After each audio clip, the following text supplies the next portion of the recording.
Hey guys, Papa Beat back with another pickup video. This is the first pickup video that I've done in quite a while actually. I've released a few that I'd filmed in the past, back around Christmas time, but now, you know, I've had lots of time to pick up some different things. I've got lots of games for different systems. I got some movies, some books, some pop culture, and even a really awesome deal on a system. Anyway, I can't wait to share it with you guys. Stick around. Papa Pete, the old ass gamer. Papa Pete, the old ass gamer. If you haven't grown up by the age of 50, you don't have to.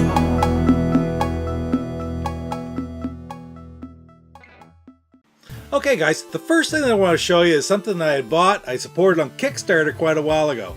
I've shown you some of this guy's books before. He does great books. Real labors of love. And the book that I got this time is Hidden Gaming Gems Generation by Generation by Jeffrey Wittenhagen. Now, if you've never checked out any of Jeffrey's books, check out www.hagensalley.com and you can see all kinds of different books. One of the ones that I have is the complete SNES Compendium. It's a great book with all the games, and this one, all the SNES games. He also had one for the NES. He's working on one right now. There's a current Kickstarter for the Virtual Boy of all systems. But this one here was, just as it says, Hidden Gaming Gems. Everything from back Atari 2600 days, back right up to the Wii U or the Xbox One, some of the newer systems. Just games that you might not be as familiar with, maybe you are, but maybe you're not, that really deserve another look and a little bit of your love.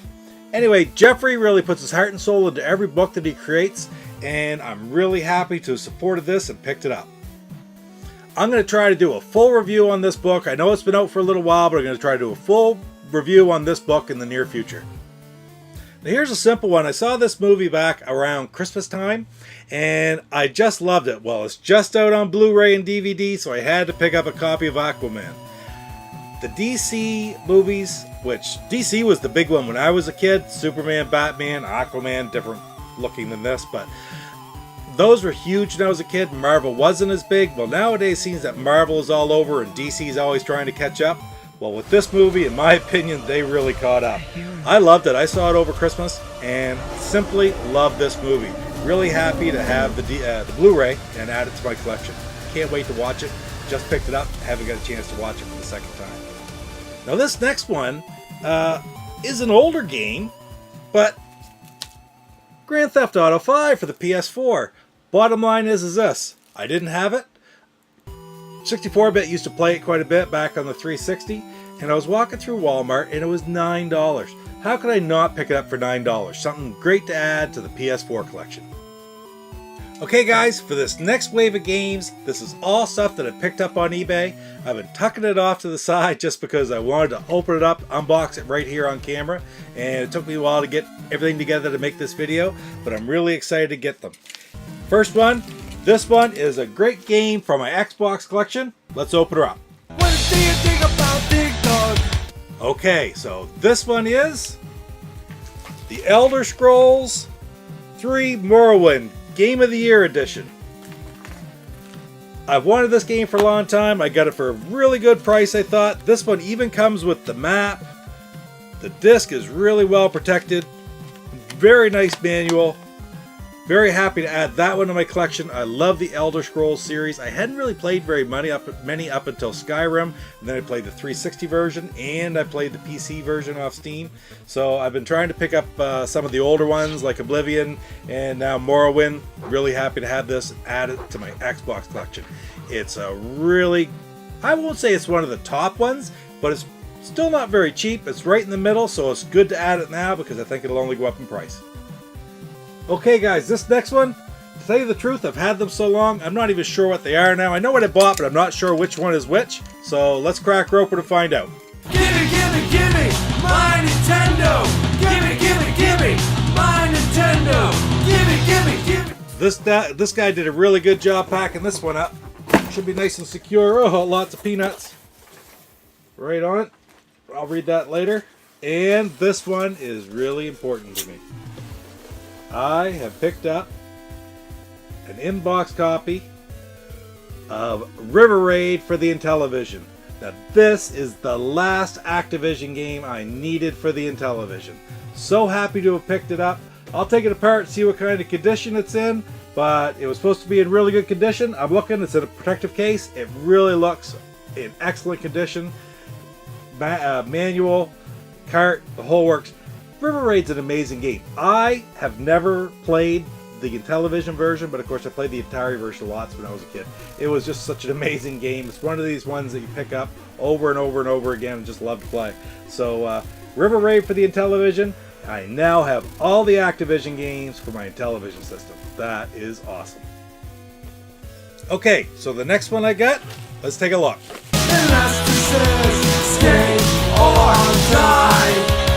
I gotta say, I was a little worried when I saw the way it was wrapped. But it really is in good shape. Star Voyager for the Atari 2600. Another Imagic game. I love Imagic games. As far as I'm concerned, Activision and Imagic are head and shoulders above all the other third-party developers for both systems, really. Television and for Atari 2600. I haven't got that many of the Imagic Atari 2600 carts. I played this one quite a bit when I was a kid. It's the kind of game that's sort of hard to pick up and play, but I can remember playing it quite a bit. Actually, I had borrowed it. One of these ones that we used to trade carts. You'd have it for a couple months until you traded it back. And I did get to be pretty good at the game. I don't know if I can pick it up now and still do well, but I'm going to give it a shot. Star Voyager. Manual. Cart looks good. Where's the manual? Yep, manual's there as well. Even got the original price to receipt from Record Town. Wow. October 22nd, 1983. $7.99. Can't beat that. Star Voyager. That is a great pickup.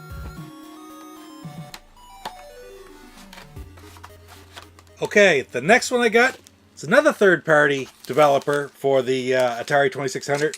I said I considered Imagic and Activision the tops. This one's probably one of the next two or three. Here's the first game, Parker Brothers Reactor. And there's one more game in here. If I can get it out easily. Throw that over there. It's Amidar. Again, another Parker Brothers game. Neither one of these are incredibly difficult to find, but I got them for a really good price together, and frankly, they're in great shape. They're supposed to both have the manual and the cart. Amidar looks really good, and Reactor looks really good. Manual and cart. Very happy to have picked these two up. I haven't played either one of them very much, not at all, frankly. Got to take a good look at it to see what they're like. Reactor looks a little bit more. They're both joystick games. This one looks like kind of a Kix clone, is what it looks like to me. Anyway, we'll check it out. But in the meantime, really happy to add these two two Parker Brothers games to my collection.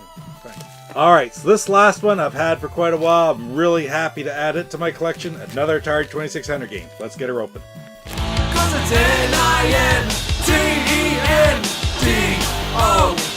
Nintendo, N-I-N. This is some good packaging. Oh, there's the card from who I bought it from. I'll take a look at that in a little bit. And what I have here is a complete in-box and beautiful looking copy of Oink, Activision game. I'm trying to get all the Activision games for the 2600. This is one that I'll say the few that I don't have. Well, actually, I'm not too far over half of them that I have. One of the not cheapest, but not the most expensive either, and I got a really good deal on it, I thought. So, Oink by Activision. Don't know a whole lot about the game. Don't remember it all from when I was a kid. It must have been a really late release, but we're going to check it out. Oink. Alright, let's change it up a little bit for the video games, go a little bit of pop culture. You saw in the video, my Christmas video, how much I liked Weird Al Yankovic. My wife bought me that white nerdy figurine for Christmas. I really loved it. It's just something really different. Well, I was down in Halifax not too long ago visiting 64-bit, and while I was down there, I think it was at Value Village, I found the official Al trading cards. Complete set of 100 Weird Al Yankovic trading cards. All kinds of different things. You might have seen them on the website, but they're in perfect shape, perfect condition. All kinds of different photos from different videos, different album covers, news. Really neat stuff. I love adding stuff to my Weird Al collection. I'm going to see him again this summer down in New Hampshire, hopefully. So, I don't know, had to pick it up when I saw it. It was at a store that Value Village that's right next to where 64-Bit lives. And when we went in, he took me right over and showed me where they were, so I had to buy them. I absolutely had to buy them. Anyway, the official Al trading cards. Hopefully you get an opportunity to watch my last video that I did where I interviewed Rick from Lost World in Dartmouth, Nova Scotia. Lost World is a great retro gaming store in downtown Dartmouth. It's part of the Halifax Regional Municipality, which is a large area, about 1 million people. And it really is a good hotbed for Atlantic Canada of the retro gaming scene. Rick gave us a bit of an insight as to what is happening in Halifax. We talked a little bit about the Vectrex. We talked a little bit about Atari Jaguar that he has on site and some other things. So if you haven't had a chance to check that video out, please do. In the meantime, of course, while I was there, I took the opportunity to pick up a few things for my collection. So the first thing I picked up for my collection was an Xbox copy of Crash Twinsanity. Great condition right here. It's got a real nice manual. Actually, there's two. It's Canada. There's one in French. Disc is in great shape. And I love all the Crash games. My favorite Crash game was always Crash Team Racing. But I haven't checked this one out yet. I'm going to check it out. I like the other Crash Bandicoot games. And just a lot of fun. Great platformer. Now, the next game I picked up is for my Atari 2600 collection. What I picked up was a box copy again of Solaris, which is a sequel to Doug Neubauer's game Star Raiders. Neubauer made this game a few years later as one of the very latest releases in the Atari 2600 family in its lifespan, but not a game that I'd ever played before. I don't have very many of the brown box games from late in the system, back when the Atari Junior was out, but I thought this was going to be a real good one to pick up because I love space shooters like this, and frankly this one was in really good condition. I've always heard that they had such a mastery of the 2600 system by the time this was produced that it's an amazingly complex game for its day. Anyway, Solaris, very happy to add it to my collection. Now the next one that I got is another Parker Brothers game, just like Reactor and Amadar. To tell you the truth, this is one I'd really love to have added to my Intellivision collection. But this isn't the Intellivision, but it is the Atari 2600. And that, I got a copy of Tutankhamun. Tutankhamun is a really sort of a maze game. I have not played Tutankhamun very much, but one thing about it I know more as a collector, that it's a very highly sought after game for the Intellivision. And I saw this for a decent price down there in really good shape, and I'm always looking to add to my Parker Brothers collection for the Atari 2600. I love all the Parker Brothers games. Like, I consider 20th Century Fox and Parker Brothers as to be just that one level below a Magic and Activision. So when I get the opportunity to pick one up, I'm all over it. Tutankhamun, great condition. Now the last thing I picked up from Lost World is really quite interesting. I can remember looking at it once when I was there before, and I got home and I thought, why the blazes didn't I pick it up? Because I had never seen it before. I was familiar with the games, but I hadn't seen this particular package. I've done a little bit of research about it since, and I still haven't found out a whole lot about it, but it is available once in a while on eBay. You find a few copies of it, but it's really kind of rare.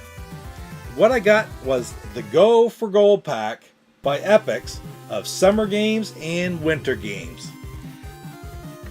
It's a clamshell case with no manuals. The manuals weren't there, but both cartridges are a gold special cartridge. And I don't know if I could pick up the manuals for it or not, but it wasn't all that expensive. And frankly, I just thought it was incredibly interesting to add to my 2600 collection. I can remember playing both summer games and winter games on things like the C64, I think even the NES, and I believe I played a little bit for the Atari back in the day too, but again, they were later releases. Competent games, if not great games, they were still interesting because there's enough variety there that you could play them, especially against other people, and have a little bit of fun. But to see this specific package, the Go for the Gold pack for the Atari 2600 by Epix, I had to have it for my collection. Great thing. Now, the last pickup that I have for this video is really kind of interesting. Mama C and I were on our way to Dartmouth to visit 64-Bit for Life when I interviewed Rick and when I picked these up. And we saw something on Facebook from our local store, the local grocery store in town, and they were having a tax-free day. Plus, they were having a clearance on some of their items that they had brought in for Christmas that they hadn't sold. And what they had was a Nintendo Switch. Nintendo Switch. $259.99 Canadian, no tax. How do you beat that? Absolutely great. We did have one Switch in the house that actually belonged to Gracie, but here now, I have one of my own. I haven't set it up yet. I got my PS4, my Xbox One, now I got my Switch. That is simply awesome. How do you beat that price? You just don't. Anyway, how much more lucky could you get? We were on our way to Monks at the time. I wrote back to my daughter, wired her the money, and had her immediately go down to the Superstore and pick it up for us. Luckily, it all worked out, and we got one of the last ones there. Simply awesome. Well, that's it, guys. That's all my pickups. What a great lot, eh? Grand Theft Auto, PS4, Aquaman, friggin' Blu-ray. Excellent book. Again, Jeffrey Wittenhagen. Check out www.hagensalley.com. Great books. Check them out for sure. I'm going to be doing a review on this shortly. Switch, $260 Canadian. Special Atari 2600 games, all kinds of them. Solaris. Stuff for my Xbox collection. More Atari 2600, Parker Brothers, Activision. What else? One Atari. A Magic. How do you beat that? All the best third-party developers. And a great third-party game for the Intellivision. River Raid. Top it all off. Morrowind. What a great series. What a great addition to my Xbox collection. Anyway, guys, I'm Papa Pete. Thanks for spending a little bit of time with me today. Don't forget to like, comment, and subscribe, and we'll see you next time, guys. Take care. Papa Pete, the old ass gamer. Papa Pete, the old ass gamer. If you haven't grown up by the age of 50, you don't have to. Hey, it's your girl JLove81, and you're watching Papa Pete, the old guy gamer. What the hell?